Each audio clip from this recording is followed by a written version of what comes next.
Hello students, मेरा नाम है डॉक्टर विकास गोयल और हम पढ़ रहे हैं सी प्रोग्रामिंग लैंग्वेज।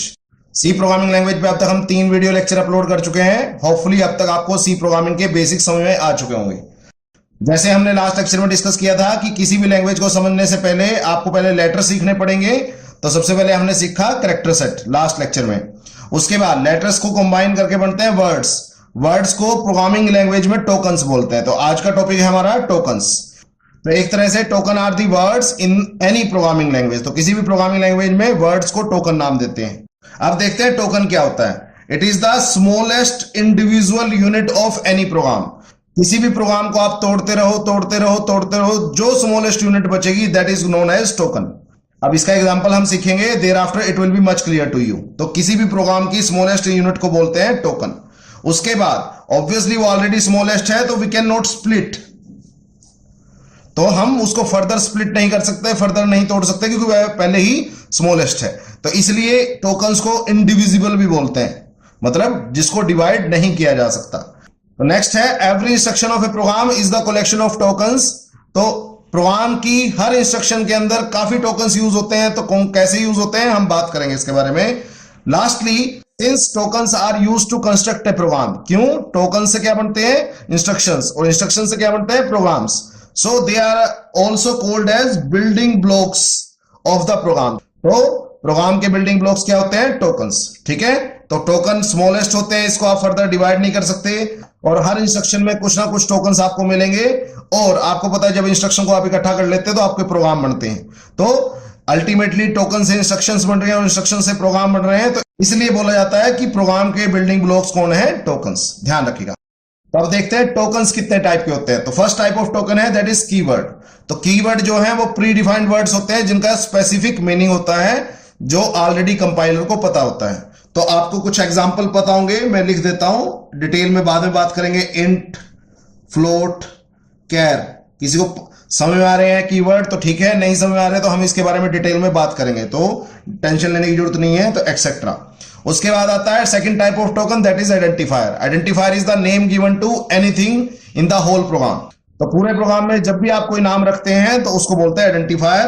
तो उसके बहुत सारे टाइप हैं, जैसे आप किसी का नाम राम रख सकते हैं, श्याम रख सकते हैं, रवि रख सकते हैं, एक्सेट्रा। ठीक है, सम रख सकते हैं, बहुत सारे ऑप्शन है। अब थर्ड टाइप ऑफ टोकन्स होते हैं कॉन्स्टेंट्स। तो कॉन्स्टेंट होते हैं जिनकी वैल्यू कभी चेंज नहीं होती, जैसे आपका 5, 7.5, इसको कैरेक्टर कांस्टेंट बोलते हैं, एक्सेट्रा। तो हम बात करेंगे इसके बारे में डिटेल से। उसके बाद नेक्स्ट टाइप ऑफ टोकन्स है ऑपरेटर्स। ऑपरेटर्स में आते हैं addition operator, subtraction operator, divide, equal, less than, greater than वगैरह वगैरह। तो ये सारे ऑपरेटर्स हैं। उसके बाद आता है स्पेशल सिंबल। ऑपरेटर के अलावा जो सिंबल बच गए, जैसे left parenthesis, right parenthesis, left braces, right braces, इसके अलावा कोलन, सेमीकोलन, कोमा। तो ये बहुत सारे सिंबल्स आपके बच गए, इनको बोलते हैं स्पेशल सिंबल्स। अब नेक्स्ट टाइप ऑफ टोकन्स है स्ट्रिंग लिटरल्स। स्ट्रिंग लिटरल्स का मतलब स्ट्रिंग कांस्टेंट। तो स्ट्रिंग लिटरल्स के ऊपर डबल कोट्स लगा होता है। तो जैसे ABC और एक से ज्यादा कैरेक्टर अलाउड है, एक भी कैरेक्टर रख सकते हो और डबल कोट्स अगर उसके पास होंगे तो वो स्ट्रिंग लिटरल्स होगा। तो एक्सेट्रा हम बात करेंगे। उसके बाद लास्ट टाइप ऑफ टोकन्स होती है व्हाइट स्पेसेस। व्हाइट स्पेसेस में आता है ब्लैंक स्पेस, जो आप ब्लैंक स्पेस देते हैं, टैब स्पेस, इसके अलावा न्यू लाइन कैरेक्टर, इसके अलावा /T टैब यानी एस्केप सीक्वेंस बोलते हैं इनको, /R, /A, बहुत सारे हैं। तो ये सारे के सारे आते हैं व्हाइट स्पेसेस में। तो अल्टीमेटली जो भी आपकी इंस्ट्रक्शन में यूज होगा, चाहे वो कीवर्ड हो, चाहे आइडेंटिफायर हो, कांस्टेंट हो, ऑपरेटर हो, स्पेशल सिंबल हो, स्ट्रिंग लिटरल हो, व्हाइट स्पेसेस हो, उन सबको क्या बोलते हैं टोकन्स। अब इसका एक एग्जांपल समझते हैं, उसके बाद आपको बिल्कुल अच्छी तरह ये समझ में आ जाएगा।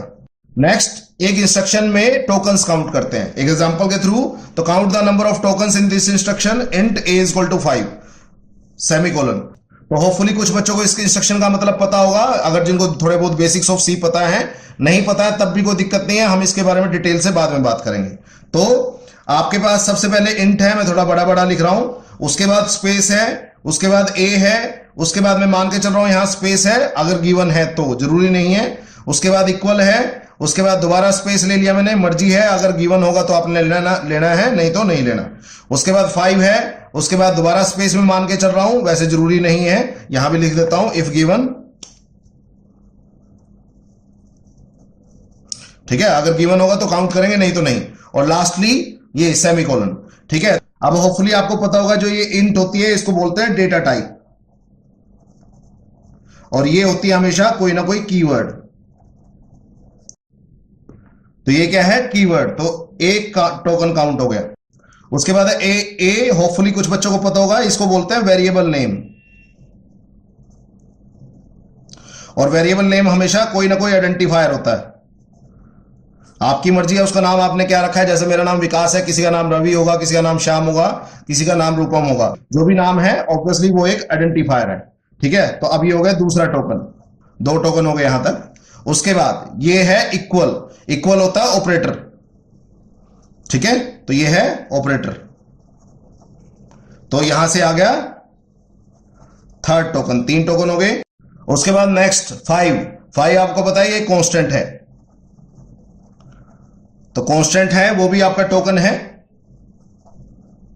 4 टोकन हो गए। उसके बाद फाइनली ये सेमीकोलन। तो सेमीकोलन जो होता है वो स्पेशल सिंबल होता है, स्पेशल सिंबल भी बोलते हैं। कई बार इसका एक स्पेशल नाम आ जाता है सेपरेटर, तो कंफ्यूज मत होना। तो अल्टीमेटली ये भी एक टोकन है। तो 5 टोकन तो यही हो गए। तो पहला टोकन हो गया ये data type, that is a keyword. दूसरा टोकन हो गया ए, वो एक वेरिएबल नेम है, दैट इज आइडेंटिफायर। उसके बाद हो गया इक्वल, दैट इज ऑपरेटर। उसके बाद हो गया 5, दैट इज ए कांस्टेंट। और लास्टली सेमीकोलन, वो होता है स्पेशल सिंबल। तो ये 5 टोकन फिलहाल काउंट हो गए। इसके अलावा जितने भी ये स्पेसिस हैं, ठीक है, वो भी आपके टोकन्स होते हैं। तो ultimately 6 token, 7th token, 8 token और 9 टोकन। तो ये सारे क्या हैं, व्हाइट स्पेसेस। और फिलहाल इन व्हाइट स्पेसेस का यहां मतलब है ब्लैंक स्पेसेस। तो आप देख सकते हैं टोटल 1 2 3 4 5 6 7 8 9। तो टोटल टोकन कितने आए, 9। तो आप देख सकते हैं पूरी इंस्ट्रक्शन में टोकन ही टोकन भरे पड़े हैं, इसके अलावा कुछ मिला ही नहीं हमें। तो हर इंस्ट्रक्शन में कुछ ना कुछ टोकन होंगे, आपकी उनकी कलेक्शन करने से इंस्ट्रक्शन बनती है, और फाइनली इंस्ट्रक्शन की कलेक्शन करने से प्रोग्राम्स बनते हैं। तो होपफुली अब आपको टोकन्स काउंट करने आ गए होंगे। इसी तरह आप अपने किसी भी प्रोग्राम में टोकन काउंट कर सकते हैं। ठीक है, ओके। अब नेक्स्ट है first type of tokens, that is keywords. तो कीवर्ड्स क्या होते हैं, दीज आर स्पेशल काम के लिए हैं, pre defined words fixed by the language inventor. तो जिसने भी लैंग्वेज आपकी लिखी है वो आपके कीवर्ड्स को फिक्स करता है। सी प्रोग्रामिंग लैंग्वेज में 32 कीवर्ड्स हैं, तो डेनिस रिचे ने 32 कीवर्ड्स को फिक्स किया था। ऑब्वियसली उसके अलावा जो C++, जावा, पाइथन वगैरह में नंबर ऑफ कीवर्ड्स डिफर हो सकते हैं, डिपेंड्स ऑन देयर इन्वेंटर। ठीक है, next, keywords can only be used for their intended purpose. तो जिस काम के लिए उनको बनाया है सिर्फ उस काम के लिए यूज किया जा सकता, कीवर्ड को जनरल किसी भी काम के लिए यूज नहीं किया जा सकता। उसके बाद keywords can not be redefined. तो अब आपका मतलब है जो प्रोग्राम बना रहा है, मतलब programmer.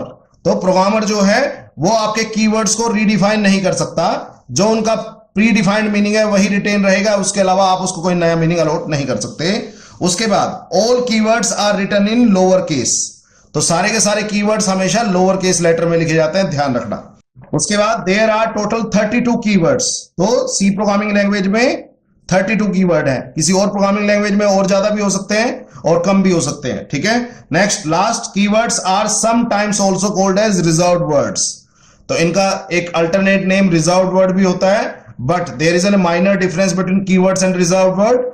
We will explore those differences on later stages. Clear हो गया? तो फिलहाल मान के चलिए कीवर्ड्स का मतलब रिजर्व वर्ड्स है। ठीक है, तो मैंने क्या बताया, कीवर्ड्स जो होते हैं वो स्पेशल होते हैं, प्री डिफाइंड होते हैं, and they are defined by the language inventor. उसके बाद कीवर्ड्स को सिर्फ उनके इंटेंडेड पर्पस के लिए यूज किया जा सकता है। उसके बाद कीवर्ड्स को रीडिफाइन नहीं किया जा सकता। उसके बाद कीवर्ड सारे के सारे लोअर केस में लिखे होते हैं। उसके बाद सी प्रोग्रामिंग में टोटल 32 कीवर्ड्स हैं, और कीवर्ड्स का अल्टरनेट नेम जो है that is also called as reserved words. तो अब मैंने लिस्ट ऑफ 32 कीवर्ड्स मेंशन की है, ये अल्फाबेटिकली ऑर्डर में है। तो auto, break, case, char, const, continue, default, do, double, else, enum, extern, float, for, goto, if, int, long, register, return, short, signed, sizeof, static, struct, switch, typedef, union, unsigned, void, volatile, while. ये सारे के सारे keywords हम पढ़ेंगे। आपको कुछ बच्चों को पता भी होगा, आपका जो ये कैर है, फ्लोट है, इंट है, ये डेटा टाइप होती हैं। डबल भी आपकी डेटा टाइप है। इसके अलावा आपका जो ये एल्स है, इफ है, ये इफ एल्स स्टेटमेंट में यूज होता है। उसके अलावा डू, फॉर और वाइल जो है ये लूप्स होती हैं। तो होपफुली कुछ बच्चों को पता होगा, नहीं पता होगा तो कोई बात नहीं, हम डिटेल में टोटल में इसके बारे में बात करेंगे। तो don't get confuse out there. तो आपको बस ये पता होना चाहिए देयर आर टोटल 32 कीवर्ड्स। बस हम वन बाय वन इन सब कीवर्ड्स को यूज करेंगे और आपको इनका मतलब समझाएंगे। तो इन सब कीवर्ड्स का स्पेशल मीनिंग है। ये सारे के सारे कीवर्ड सिर्फ स्पेशल पर्पस के काम आते हैं। हम बात करेंगे कि किसका क्या स्पेशल पर्पस है लेटर स्टेजेस पे, ठीक है। नेक्स्ट टाइप ऑफ टोकन्स है दैट इज आइडेंटिफायर्स। तो आइडेंटिफायर्स क्या होते हैं, ध्यान से सुनिएगा। Identifiers are user defined names. तो आपकी मर्जी है, यूजर का मतलब प्रोग्रामर, जो प्रोग्राम बना रहा है उसकी मर्जी है, उसने आपको नाम देने हैं, गिवन टू एनी। अब जब आप प्रोग्राम लिखते हैं तो उसके अंदर वेरिएबल्स यूज हो सकते हैं, एरे यूज करने पड़ सकते हैं, function, structure, union, enumeration files, बहुत सारे ऐसे चीजें हैं जो आप प्रोग्राम के दौरान यूज करेंगे। तो उनका कुछ ना कुछ आपको नाम देना पड़ेगा। तो जो भी आप नाम देंगे उनको बोलते हैं आइडेंटिफायर्स। जैसे हम जनरल डिस्कशन करते हैं कि मान लो अगर घर में आपका कोई न्यूबॉर्न बेबी है कि उसका क्या नाम रखें, तो उसका नाम जो भी आप रखें, आप उसके लिए गूगल करते हैं, रिसर्च करते हैं, दोस्तों से पूछते हैं, उसके अलावा फ्रेंड्स वगैरह के नाम देखते हैं, वगैरह वगैरह, बहुत सारे तरीके हैं। तो उन सब नामों को बोलते हैं आइडेंटिफायर। क्यों? क्योंकि उस नाम से वो बच्चा जिंदगी भर पहचाना जाएगा। जैसे मेरा नाम विकास है तो I will be identified by name Vikas through out my life. Similarly किसी का नाम रवि है, किसी का नाम अरुण है और किसी का नाम कुछ और है, तो ऑब्वियसली वो जिंदगी भर उसी नाम से पहचाने जाएंगे। इसी तरह प्रोग्राम में भी आपको कुछ नाम अलॉट करने पड़ते हैं, उन नेम्स को बोलते हैं आइडेंटिफायर्स। तो जब हम प्रोग्राम लिखेंगे तो बारे में ज्यादा डिटेल में समझेंगे, ठीक है। अब वापस आते हैं, what are the rules for writing identifiers. तो आइडेंटिफायर्स लिखने के रूल क्या है? फर्स्ट है ऑल अल्फाबेट्स आर अलाउड। तो सारे ए टू जेड, चाहे वो अपर केस लेटर हो चाहे वो लोअर केस लेटर हो, वो सारे के सारे अलाउड है मुझे यूज करना किसी के भी नाम रखने में। Second, all digits. तो सारे के सारे डिजिट 0 to 9 डिजिट्स मुझे अलाउड है किसी भी नाम को अलॉट करने में या किसी भी नाम को सोचने में। उसके बाद only underscore is allowed from special symbol. तो मेरे पास बहुत सारे स्पेशल सिंबल मैंने बताए थे करेक्टर सेट में, comma, semicolon, less than, greater than, equal to वगैरह बहुत सारे।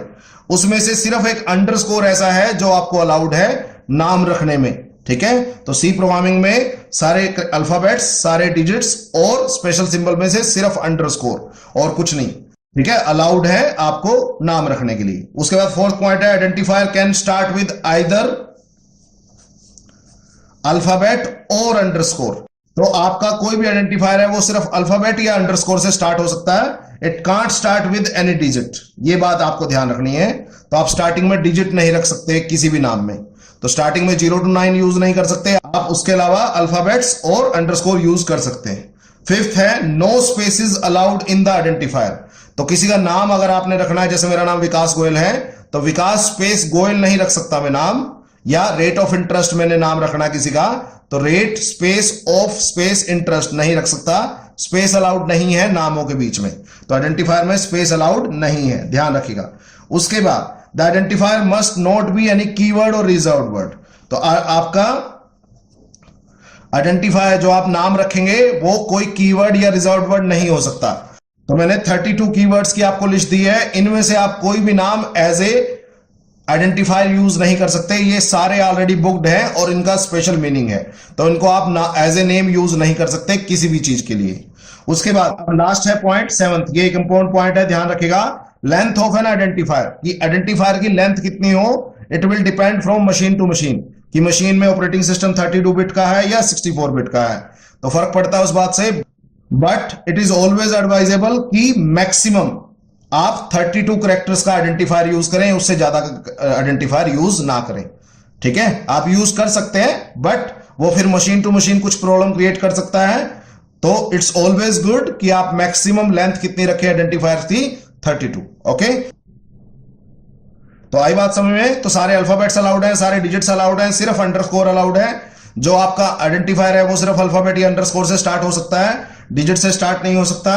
स्पेस अलाउड नहीं है आइडेंटिफायर्स के बीच में। उसके अलावा कीवर्ड्स और रिजर्व्ड वर्ड को आप एज आइडेंटिफायर यूज नहीं कर सकते हो। और कोशिश कीजिए कि जो आपकी आइडेंटिफायर की लिमिट है वो मैक्सिमम 32 कैरेक्टर्स रहे, इससे ज्यादा का आप आइडेंटिफायर ऑप्ट ना करें, वो मशीन टू मशीन कुछ प्रॉब्लम क्रिएट कर सकता है। अब छोटी सी लिस्ट बनाई है मैंने आइडेंटिफायर्स की, इसमें से हमने चेक करना है कि कौन सा आइडेंटिफायर वैलिड है और कौन सा आइडेंटिफायर इनवैलिड है। अगर वैलिड होगा तो दैट्स गुड, अगर इनवैलिड होगा तो हम उसके बारे में बात करेंगे। तो फर्स्ट आइडेंटिफायर है sum01। तो आप देख सकते हैं या तो अल्फाबेट्स ही यूज कर रखे हैं या डिजिट्स यूज कर रखे हैं, और हमेशा अल्फाबेट से स्टार्ट है, तो इट इज वैलिड। इसमें होपफुली कोई दिक्कत नहीं होगा। आप वीडियो पॉज करके सोच सकते हैं कि हाँ ये वैलिड है कि नहीं। सेकंड है अंडरस्कोर नेम। तो मैंने बताया था यस कि आपका जो नाम है, आइडेंटिफायर का जो नाम है वो अंडरस्कोर से स्टार्ट हो सकता है, that's it is valid to. इसके बाद ये बताइए आइडेंटिफायर इज 01 अंडरस्कोर नेम, ये वैलिड है? नहीं है। क्यों? क्योंकि स्टार्ट किससे हो रहा है? 0 से। तो identifier can't start with digits. तो आइडेंटिफायर जो है वो डिजिट से स्टार्ट नहीं हो सकता, तो 0 स्टार्टिंग में नहीं आ सकता। उसके बाद नेक्स्ट आइडेंटिफायर मैंने लिया है सिंपल इंटरेस्ट। तो आप अगर ध्यान से इसमें देखें तो यहां मैंने एक स्पेस छोड़ रखा है, तो इसका मतलब ये भी वैलिड नहीं है, क्योंकि आपको पता है ब्लैंक स्पेस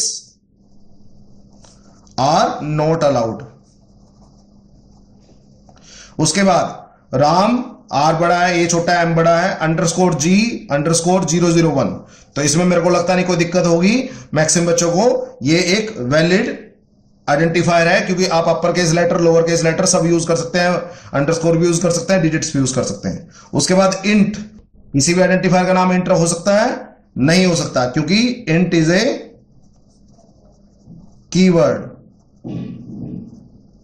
ओके, नेक्स्ट है इंट। दोबारा फिर इंट आया, बट अगर ध्यान से देखेंगे तो ये जो लेटर है दैट इज अपर केस, तो इसका मतलब ये कीवर्ड नहीं है। ठीक है, इसका मतलब yes it is a valid identifier, but it should be avoided. ठीक है, क्योंकि आपको पता है सी प्रोग्रामिंग लैंग्वेज जो है वो केस सेंसिटिव है, तो आपको पता है उसको इसमें और इसमें फर्क पता लग जाएगा, तो इसको एज आइडेंटिफायर यूज करने में प्रॉब्लम क्रिएट करेगा, बट इसको नहीं करेगा। बट अच्छी बात है आप सिमिलर टू कीवर्ड कोई भी आइडेंटिफायर ना यूज करें, तो इट शुड बी अवॉइडेड।